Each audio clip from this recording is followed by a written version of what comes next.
I'm Frank, and Kaylin's on the camera.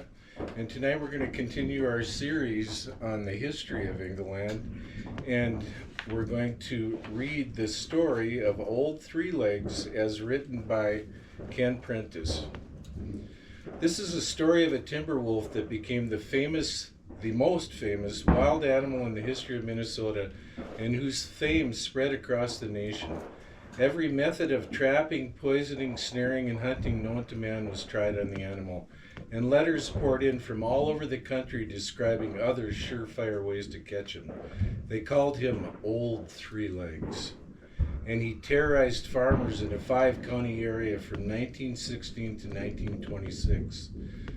He slaughtered sheep, chickens, pigs, calves, and deer with a pure love of killing. Fantastic tales about this fabulous creature grew with each telling until they reached the supernatural. There is no way today of separating fact from legend, but the following is as close to the truth as it is possible to get. It starts in April 1916 when Dynamite Bill Foster, an expert hunter, watched a mother wolf kill 6 of her 7 pups near Ponsford and go into the woods with the 7th. For 2 years, tracks indicated the mother taught her son well, and then the wolf turned on its own mother and killed her. Ole Yesterson, a rural mail carrier, came upon the mother wolf's body. The big wolf began his reign of terror alone. Dogs by the dozen of known courage and fighting ability were literally torn to pieces trying to defend the barnyard. Wardens, trappers, and hunters all got on his trail. When Elmer Cox, a farmer in the northern Ottertail County, found 16 of his finest ewes dead one morning, he realized he was ruined. He made a solemn vow then and there that he would rid the countryside of this killer wolf, no matter what the cost. With a pack pony, traps, and camping outfit, he tracked the wolf from Ottertail County up into Clay County and then over through Becker, Mahnomen, Itasca, and Hubbard counties. The story of Elmer Cox versus the wolf became a legend in the North Woods. Time after time, the wolf eluded him, but the determined man continued. At the Lou Tegner farm, he made his last-ditch attempt. Tying a fat lamb to a tree on a knoll, he ringed the tree with 3 staggering rows of traps.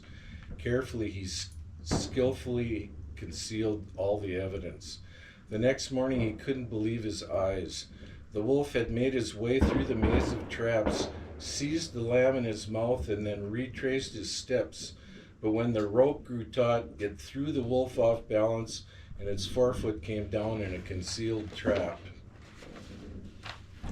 The lamb was torn to bits in fury, and turning on the stake that held the trap, the wolf chewed the end of it into splinters. When he leaped outside the circle of traps, the stake pulled out, and the wolf was gone, dragging the trap and stake with him. Cox quickly organized a party of 6 neighbors and a pack of fierce wolfhounds. All day and into the night, they followed the wolf's trail. Another day and another night, and still no indication that they were gaining on the wounded animal. At noon on the 3rd day, the men unleashed the dogs in hopes that they would catch the wolf and hold him at bay.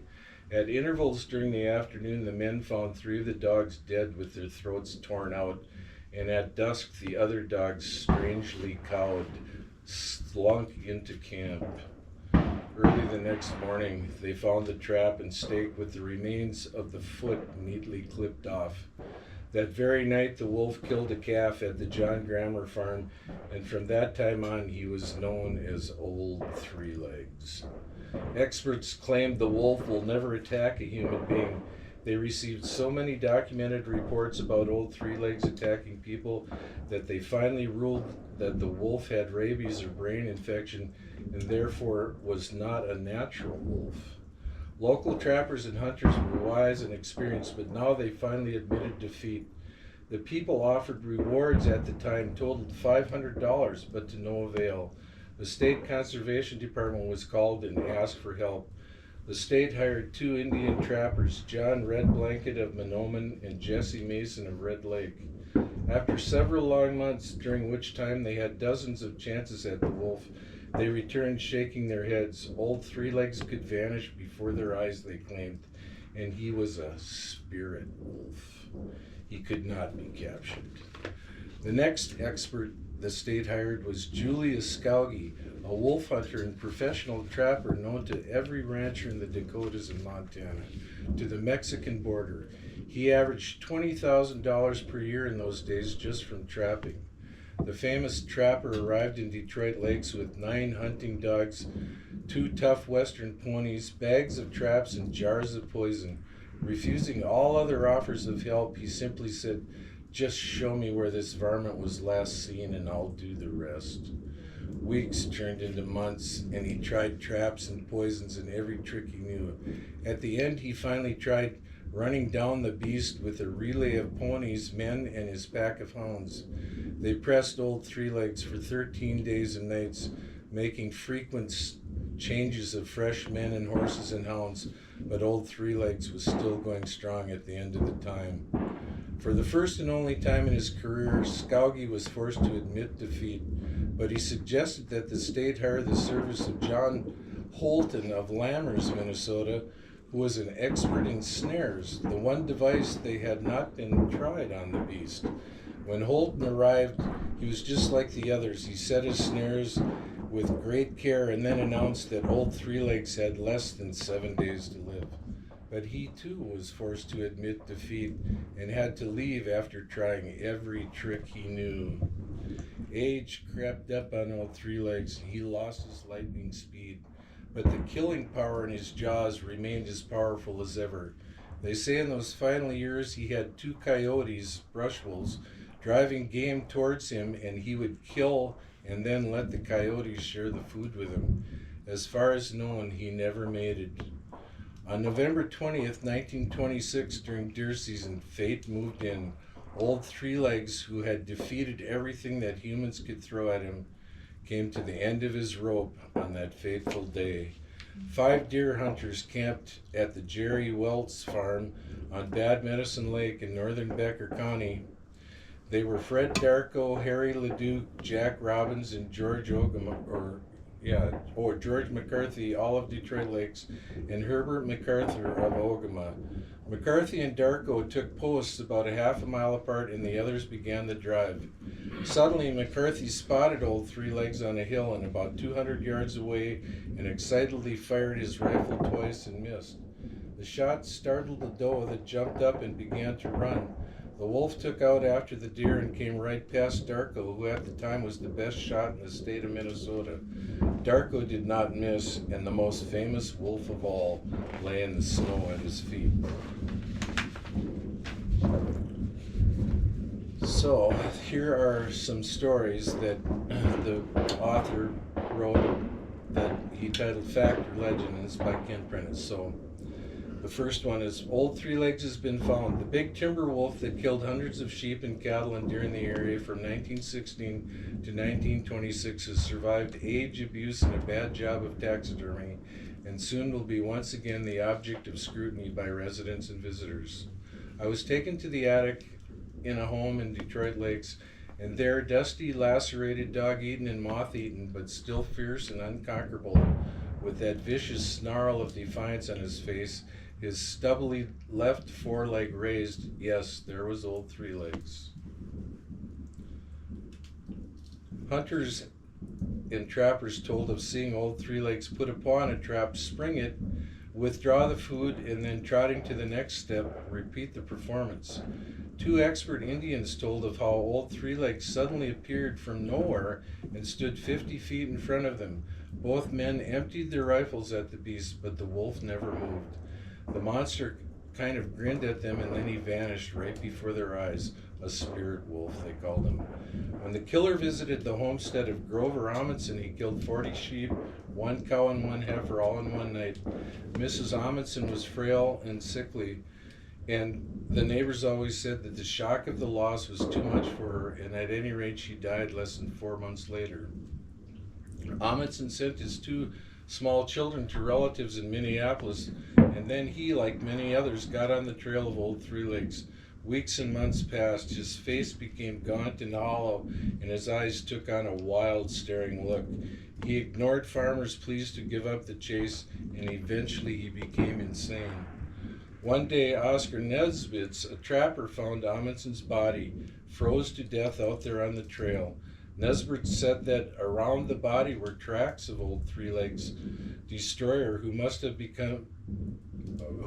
come back to sneer at this poor mortal who had tried so long to destroy him. Timmy and June Resterson, children of Mr. and Mrs. Ole Resterson, were attacked by the wolf on their way home from school. Their dog Sport, a courageous Airedale, was torn to pieces by the wolf as he tried to defend the boy and girl, but he stopped old Three Legs long enough to enable the children to reach their homes safely. George Clemmer left his wife and his mother in their log cabin in Itasca County one night to fetch a doctor who lived 8 miles away. The stork was making its visit 2 weeks earlier. George's mother assisted in the delivery a few hours after George had left, and she had just swathed the infant in blankets when she heard a scratching on the door. She unbarred the door and almost fainted at the sight of a huge timber wolf, jaws agape, glaring at her. Slamming the door and barring it, she leaned against it weak with terror. Then she heard the terrifying noise of the wolf as he lunged against the door in an attempt to crash it open. She could now hear sniffing and scratching at crevices as the wolf circled the cabin. Finally there was silence. She began washing the newborn infant when suddenly she heard the crash of breaking glass. At the same time, the blood-curdling scream of the young mother from her bed. The older woman turned around, and there through the broken glass of the window was old Three Legs, his face hideously distorted into a snarl, fangs barred and dripping. She ran to the gun rack and snatched George's shotgun, swung it around and fired at the wolf. Then she fainted. George and the doctor found her still unconscious on the floor, but the wolf was gone. Only his tracks were seen around the tiny cabin. Earl Ratcliffe, a teamster for the Duluth Logging Company, and about as rough and tough as a character as you can find in the logging camps. One day he was on his way back to the camp with an empty sled drawn by 2 horses. He rounded a corner and came upon old Three Legs beside the road, tearing at the flesh of a doe he had just killed. Although Ratcliffe stayed to the far edge of the road as he passed, the animal leaped for the throat of the nearest horse.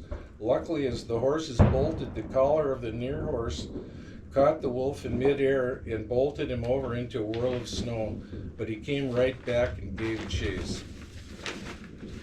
Ratcliffe was unarmed, but now he picked up an axe and a handle, and the wolf leaped at him. He diverted it with the crude weapon. In his excitement, he threw the handle at the wolf and missed.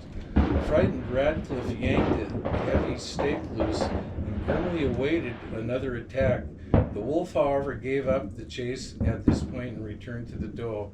When Ratcliffe reached the camp, he rounded up a dozen men and guns, and they went back, but the wolf was gone. Fred Darko was a pioneer in the mink raising industry in Detroit Lakes, and in fact was the first mink rancher in the state of Minnesota. But his real claim to fame was that he shot old Three Legs on that cold November day of 1926. People flocked to Detroit Lakes from all over the 5-county area to see the wolf and the man who had killed it. Some heaped presents on him, and others broke into sobs of relief and joy. Of course, there were some who claimed that the wolf was not old Three Legs. How could one bullet from a Winchester .30-30 kill a phantom, a ghost wolf that traps could not hold nor bullets harm? And they say that even now, when the Minnesota winter moon is just right, and the pines crack in the cold north wind, and if you're wise in the ways of the wild, you might just happen to catch a glimpse of old Three Legs running with that odd gait of his through the snow, and he'll turn and grin that terrible divisive grin and then vanish right before your eyes. So I want to end with a quote from Inga, one of our favorites, and that's, "When when it's late at night and it's dark and you have to go to the outhouse, remember there's nothing to worry about as long as you got a critter whacker.